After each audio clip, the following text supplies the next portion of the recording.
Apa itu cinta atau kasih itu? Anda merasakan dan merindukannya, tapi tidak tahu apa itu cinta kasih. Mengapa bisa? Dari mana asalnya? Untuk apa? Bagaimana menerima dan memberikan kasih itu? Dan seberapa pentingnya cinta kasih dalam keluarga, dunia, dan alam semesta? Tahukah Anda dalam diri Anda dan saya ada bukti kasih dari pencipta semesta, yaitu roh yang memberi hidup setiap sel tubuh kita, dan roh yang mendiami batin kita? Roh itu bukti kasih sang pencipta karena kita diberi kesempatan dan sarana supaya kita dapat hidup selamanya bersama sang pencipta. Takdir masa depan manusia itu kekal dan mulia. Kita di dunia ini terkotak-kotak dalam banyak sekat dan ada saja pihak-pihak yang sengaja mengajarkan agar kita merasa berbeda dan bermusuhan satu sama lain. Padahal ketika kita mencari pertolongan sang pencipta dalam meditasi dan doa kita, pengalaman kita pada dasarnya sama. Kita mengalami bahwa sang pencipta itu sifatnya baik dan pengasih.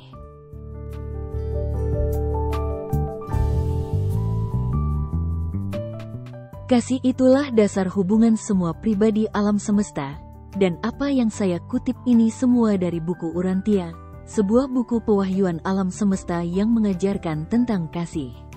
Karena memuat tentang realitas semesta, buku ini kelihatannya sangat tebal dan sulit, tapi kalau dipelajari, buku ini sangat konsisten, urut, dan sistematis, mencakup tentang Tuhan, alam semesta dan makhluk, sejarah bumi, sejarah manusia, ilmu pengetahuan, filsafat, agama, dan spiritual, semua secara harmonis.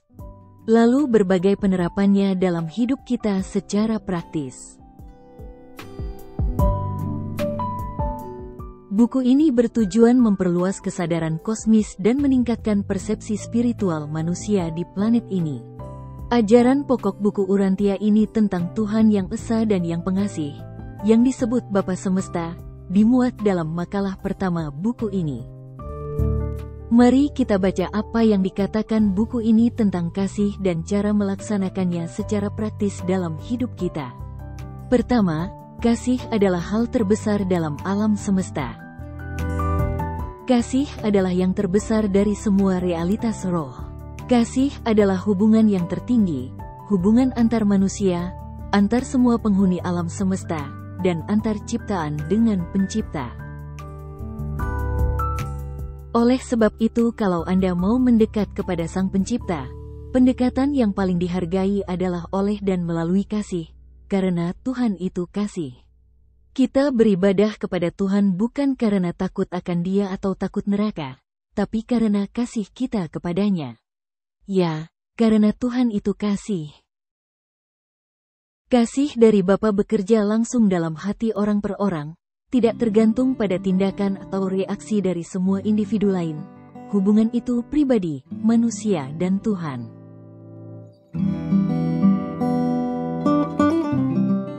Tuhan, Bapa Semesta, adalah kepribadian sumber dan pusat pertama dan sebagai yang demikian Dia menjaga hubungan-hubungan pribadi untuk pengendalian tak terbatas terhadap seluruh sumber-sumber dan pusat-pusat yang sederajat dan yang bawahan.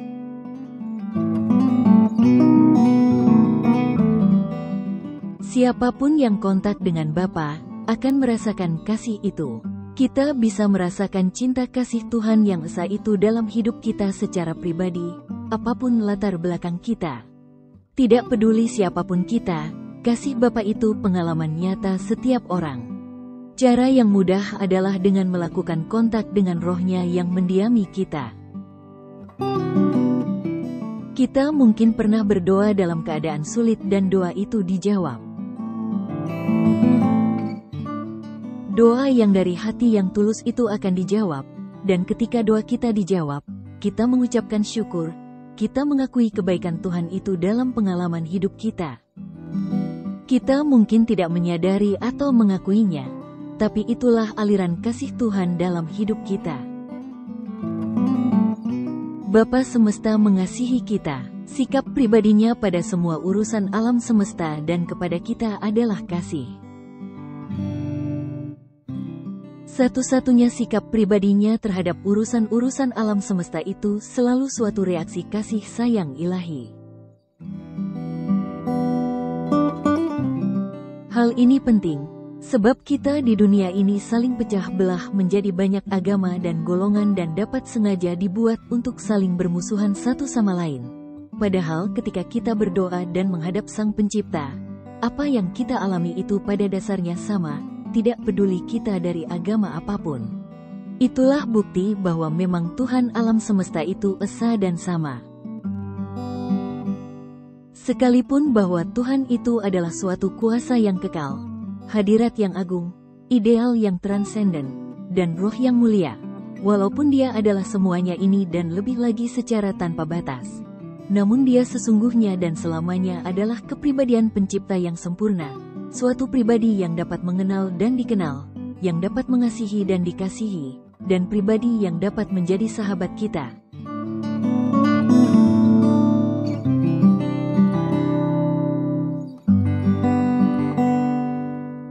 Kita ini berurusan dengan Tuhan yang berpribadi, sumber semua pribadi. Kita tidak bicara dengan angin, api, atau mesin ATM. Jangan bicara kepada Tuhan seperti bicara pada angin yang lalu atau pada rumput yang bergoyang. Jangan juga seperti mesin yang harus memakai tata cara yang kaku dan ketat. Jika rumusannya salah sedikit saja maka harus batal atau cancel. Kita bicara pada sumber semua kecerdasan yang paham dan tahu semua pikiran niat hati kita yang paling dalam, dan yang sifatnya adalah pengasih. Kepribadian itu karunia dari Bapa Semesta. Apa yang tidak berpribadi itu tidak pernah berubah langsung menjadi berpribadi. Kepribadian itu tidak terjadi dengan sendirinya. Kepribadian itu adalah karunia dari Bapa Firdaus. Kepribadian itu ditumpangkan ke atas energi, dan kepribadian itu dihubungkan hanya dengan sistem-sistem energi hidup. Makhluk di alam semesta ini diberi kepribadian. Mereka semua diberi kepribadian hanya dari satu sumber, yaitu dari Bapa Semesta. Bapa Semesta adalah nama pribadi Tuhan yang esa itu. Meskipun kita berbeda bahasa, suku, agama dan aliran, ketika kita menyebut Tuhan yang satu dan esa itu, namanya yang disebutkan buku ini adalah Bapa Semesta. Nama ini benar-benar mencerminkan sifat pribadi Tuhan itu. Kepribadian itu menyatukan semua sifat dan karakter. Kepribadian-kepribadian bisa serupa, tetapi tidak pernah sama. Suatu pribadi itu punya sifat-sifat khas yang tidak berubah. Contohnya saja, meskipun sudah lama tidak jumpa, tapi ketika kita bertemu teman sekolah kita bisa langsung mengenalinya ketika kita mulai bertemu dan bicara dengan orang itu. Karena kepribadian orang itu tidak berubah, entah itu cara bicaranya, laga dan sikapnya, tatapan matanya, atau yang lain. Ada yang khas dari pribadi itu. Kepribadian adalah fitur tertentu dari suatu individu yang kita ketahui, dan yang memungkinkan kita untuk mengenali sosok tersebut pada suatu waktu yang akan datang terlepas dari sifat dan taraf perubahan dalam bentuk, batin, atau status roh. Bayangkan jika Anda 1 juta tahun lagi masih akan dapat dikenali sebagai pribadi yang sama. Itulah yang namanya khas, unik, dan tidak berubah. Pribadi Anda itu istimewa. Kepribadian kita ini unik, secara mutlak unik, unik dalam ruang dan waktu, unik dalam kekekalan dan di Firdaus. Kepribadian itu unik ketika dianugerahkan, tidak ada salinan atau duplikatnya. Kepribadian itu unik selama setiap momen keberadaan. Kepribadian itu unik dalam hubungannya pada Tuhan karena Tuhan tidak pilih kasih. Seperti halnya semua gravitasi disirkuitkan di Pulau Firdaus, demikian pula semua kepribadian disirkuitkan dalam hadirat pribadi Bapa Semesta, dan sirkuit ini dengan tanpa salah mengirimkan penyembahan dari semua kepribadian kepada kepribadian yang orisinal dan kekal itu. Tuhan menyediakan pilihan berdaulat untuk semua kepribadian yang sejati. Tidak ada makhluk berpribadi yang dapat dipaksa masuk ke dalam petualangan abadi. Gerbang kekekalan terbuka hanya sebagai tanggapan pada pilihan kehendak bebas dari anak-anak berkehendak bebas dari Tuhan kehendak bebas. Jadi itulah kemampuan dari kepribadian yang memiliki kehendak bebas. Karena itu karunia dari Tuhan yang memberi kehendak bebas pada saya dan Anda. Selain memiliki free will atau kehendak bebas, kepribadian memiliki kemampuan membedakan mana yang baik atau buruk untuk dilakukan. Seorang Bapa manusia yang pengasih tidak memaksa pada anak-anaknya. Apalagi Bapa semesta yang memberikan kehendak bebas kepada manusia. Kalau Bapa hendak memaksakan kehendak, tentu Dia akan membuat kita menjadi seperti robot. Tapi setiap pribadi diberi kehendak bebas.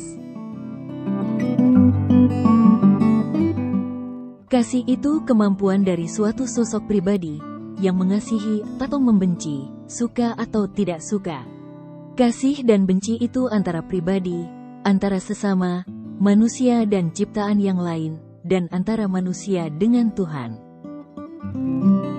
Tak terhitung jumlahnya sistem-sistem keplanetan itu semua dibuat untuk akhirnya dihuni oleh banyak ragam jenis makhluk pintar, sosok-sosok yang dapat mengenal Tuhan, menerima kasih sayang ilahi dan mengasihi Dia sebagai balasannya. Manusia boleh takut akan Tuhan yang besar, tetapi ia percaya dan mengasihi hanya Tuhan yang baik. Hubungan Tuhan dan manusia itu ibarat dalam sebuah keluarga, berada pada tataran kasih sayang yang menyentuh hati dari moralitas keluarga yang intim dari hubungan orang tua anak. Karena selain itu tidak ada lagi yang lebih lembut dan indah dalam pengalaman manusia. Tuhan itu sudah menjadi sifatnya Dia baik, secara alami Dia berbelas kasihan, dan penuh rahmat selama-lamanya. Karena Tuhan itu tahu semua tentang anak-anaknya, mudah bagi Dia untuk mengampuni. Kasih Tuhan itu tidak ada batasnya, seperti Bapa yang sayang anak-anaknya. Sejauh apapun anak itu tersesat, sebesar apapun salah itu, Bapa yang baik selalu menerima anak yang mau kembali kepadanya. Selain kepribadian, Bapa juga memberikan bukti kasih-Nya, yaitu roh percikan ilahi, atau disebut pelaras pikiran yang menempati dalam batin kita. Dia itu kekasih ilahi yang tinggal dalam manusia. Kehadirannya membawa kasih dan damai, karena Dia sangat mengasihi kita dan tidak akan meninggalkan kita meskipun kita merasa sendirian di dunia ini. Roh karunia Bapa ini ada menempati kita setiap waktu. Untuk menyapa Dia cukup dengan membuat pikiran kita tenang, fokus ke dalam batin, lalu menyapa Dia. Dia yang di dalam tahu semua pikiran kita, yang diucapkan, dan yang tidak. Jadi ibadah itu suatu hubungan penuh kasih secara pribadi antara kita dengan Tuhan. Bapa semesta tidak pernah memaksakan bentuk pengakuan yang wajib, penyembahan yang formal, atau layanan yang memperbudak terhadap para makhluk yang memiliki kehendak bebas dan yang cerdas di alam-alam semesta. Kita harus dari kita sendiri, dalam hati kita sendiri, mengenali, mengasihi dan secara sukarela menyembah Dia. Sang Pencipta menolak untuk memaksakan atau mengharuskan penundukan kehendak bebas rohani makhluk-makhluk jasmaninya. Pengabdian penuh kasih dari kehendak manusia untuk mengerjakan kehendak Bapa adalah pemberian manusia yang paling berharga kepada Tuhan. Dalam kenyataannya, pengabdian kehendak makhluk tersebut akan merupakan satu-satunya pemberian yang mungkin sungguh benar nilainya dari manusia kepada Bapa Surgawi. Dalam Tuhan, manusia hidup, bergerak, dan memiliki keberadaannya. Tidak ada yang dapat manusia berikan untuk Tuhan kecuali pilihan untuk tetap taat pada kehendak Bapa ini, dan keputusan-keputusan tersebut yang dibuat oleh para makhluk cerdas dari alam-alam semesta, merupakan kenyataan dari penyembahan sejati itu yang begitu memuaskan kepada Sang Bapa Pencipta yang sifatnya dikuasai oleh kasih itu. Siapapun di antara kita yang sadar bahwa diri kita ditempati oleh Roh Tuhan, maka kita terkoneksi dengan Tuhan secara langsung. Mirip seperti aplikasi sosmed yang kita install di HP kita, begitu mulai dipakai, kita mendaftarkan nomor kita, jadi member baru, login, dan kita langsung terkoneksi dengan seluruh dunia. Begitu juga cara kita terkoneksi ke alam semesta adalah melalui rohnya yang sudah mendiami kita. Dengan bantuan roh ini kita langsung bisa berkomunikasi dengan Bapa Semesta dan kita dikenali olehnya sebagai anaknya dalam jaringan semesta. Setelah kita paham bahwa Bapa Semesta mengasihi kita, bahwa Tuhan itu pengasih, kita ditempati oleh rohnya, maka kita terkoneksi dengan Tuhan sebagai anak-anaknya. Kita mengenal Tuhan, kita aman dalam hidup kita di dunia dan akhirat, maka tidak bisa dihindari lagi akan muncul ekspresinya dalam buah-buah keilahian, antara lain kedamaian intelektual, kemajuan sosial, kepuasan moral, sukacita rohani, dan kearifan kosmis. Sekarang ada beberapa metode praktis agar kita bisa mengasihi. Kasih itu mengalir dari Tuhan kepada kita. Kasih itu dinamis. Kasih tidak pernah bisa ditangkap. Kasih itu hidup, bebas, menggetarkan, dan selalu bergerak. Kasih itu tidak pernah mencari kepentingan diri sendiri, dan kasih tidak dapat diberikan sendiri. Kasih ilahi tidak bisa ditahan sendiri. Kasih itu harus diberikan secara tanpa pamrih. Inilah agama kasih itu, keamanan dalam kasih Bapa, dengan sukacita dan kepuasan yang diakibatkan pada waktu berbagi kasih ini dalam pelayanan persaudaraan manusia. Jangan kita menjalani hidup yang sempit dan buruk jika kita belajar hanya mengasihi orang yang mengasihi kita. Kasih ilahi tidak bisa ditahan sendiri, kasih itu harus diberikan secara tanpa pamrih. Setelah kita alami kasih Tuhan dalam hidup kita puas dan aman, maka kita bagikan kasih itu kepada semua orang, keluarga kita, kelompok kita, dan musuh kita. Dan inilah caranya, belajarlah mengasihi orang lain, satu saja setiap hari. Keluarga dan orang lain yang menyebalkan, yang menjengkelkan, cobalah pahami mengapa dia demikian. Satu saja setiap hari atau setiap minggu. Kamu tidak bisa sungguh-sungguh mencintai sesamamu oleh karena semata-mata perbuatan dari kehendak. Kasih itu hanya lahir dari pemahaman menyeluruh tentang motif dan perasaan sesamamu. Tidak terlalu penting kamu mengasihi seluruh manusia di dunia hari ini, namun lebih baik setiap hari kamu belajar mengasihi satu orang lagi. Jika setiap hari atau setiap minggu kamu memperoleh pemahaman terhadap satu sesamamu lagi, dan jika memang inilah batas dari kemampuanmu, maka tentulah kamu sedang bersosialisasi dan benar-benar merohanikan kepribadianmu. Kasih itu menular, dan kalau bakti pengabdian manusia itu cerdas dan bijaksana, kasih itu lebih menarik daripada kebencian. Namun hanya kasih yang asli dan tidak mengejar keuntungan diri sendiri itu yang benar-benar menular. Jika saja setiap manusia rela menjadi fokus untuk kasih sayang dinamis ini, tentulah virus cinta kasih yang mulia ini segera akan merasuki arus emosi sentimental umat manusia sedemikian sehingga seluruh peradaban akan diliputi oleh kasih, dan itulah yang akan menjadi perwujudan persaudaraan umat manusia. Jadi sebagai penutup video, kasih Tuhan itu dapat kita alami. Kita itu pribadi dan kita bisa kontak langsung dengan pribadi Tuhan yang penuh kasih itu. Tuhan sudah menaruh rohnya dalam hati kita.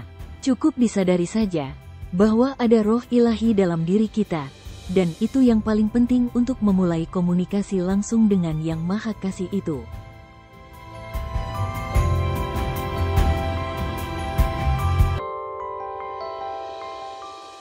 Silahkan mempelajari lebih lanjut dengan berkunjung ke urantiabook.org dan urantia.org, atau di apps Urantia di HP Anda, mengunduhnya secara gratis dalam bahasa Indonesia, melakukan penyelidikan dengan mesin pencari, berkenalan dengan teman-teman sesama pembaca buku ini di seluruh dunia, ikut kelas belajar, atau membeli buku cetaknya. Dan untuk Anda semua saya mengucapkan terima kasih, karena Anda sudah menonton video tentang kasih.